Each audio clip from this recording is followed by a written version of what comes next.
Hello friends, நான் இன்றைக்கி முருங்கை இலை தோரன் செய்ய போகிறேன். வாங்க எப்படி செய்கிறதுன்னு பார்க்கலாம். முருங்கை இலையை குச்சி இல்லாமல் நல்லா தனித்தனியாக அடர்த்து எடுத்துக்கலாம். குச்சி இல்லாமல் நல்லா அடர்த்து எடுத்தாச்சு. அப்புறமா இதை தண்ணி சேர்த்து நல்லா கழுகி எடுத்துக்கலாம்.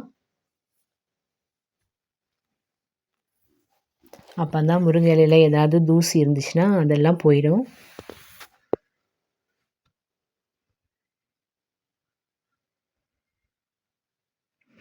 நல்லா கழுகி எடுத்தாச்சு.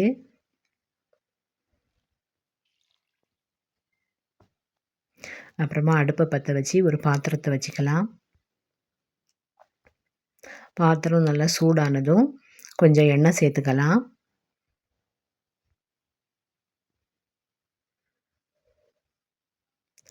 அப்புறமா கொஞ்சம் கடுகு சேர்த்துக்கலாம். கடுகு பொரிஞ்சதும் சின்னதாக வெட்டி வச்ச சின்ன உள்ளியை சேர்த்துக்கலாம். உள்ளி வதங்குற வரைக்கும் நல்லா கிண்டி கொடுக்கணும். உள்ளி வதங்கினதும் நம்ம கழுகி வச்சுருந்த முருங்கை இலையை சேர்த்துக்கலாம்.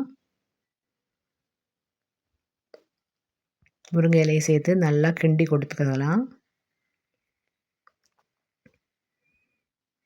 இதை ஒரு மூடி போட்டு வேக வச்சிடலாம்.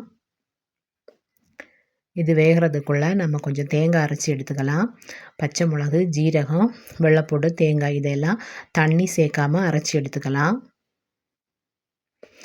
நம்ம அரைச்ச தேங்காவை முருங்கை இலை தோரனில் போட்டுக்கலாம். தோரம் நல்லா வேகிறதுக்காக கொஞ்சமாக தண்ணி சேர்த்துக்கலாம்.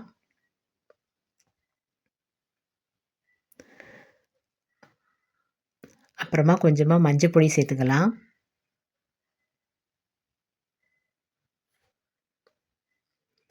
தேவையான அளவு உப்பு சேர்த்துக்கலாம்.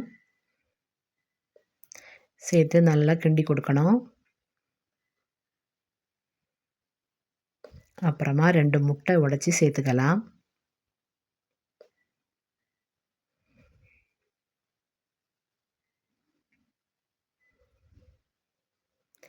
முட்டையை நல்லா தோரன் கூட கிண்டி கொடுக்கணும்.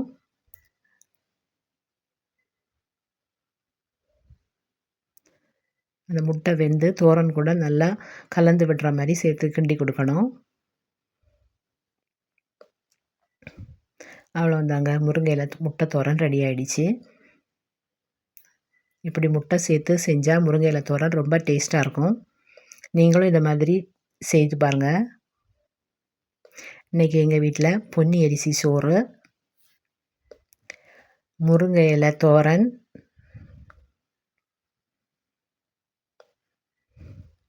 அப்புறமா மீன் குழம்பு. இதான் இன்றைக்கி எங்கள் வீட்டில் லஞ்சு. உங்கள் வீட்டில் என்னங்கிறத கமெண்டில் சொல்லுங்கள். என்னோடய சேனல் உங்களுக்கு பிடிச்சிருந்தா மறக்காமல் லைக் பண்ணுங்கள், சப்ஸ்கிரைப் பண்ணுங்கள். தேங்க்யூ.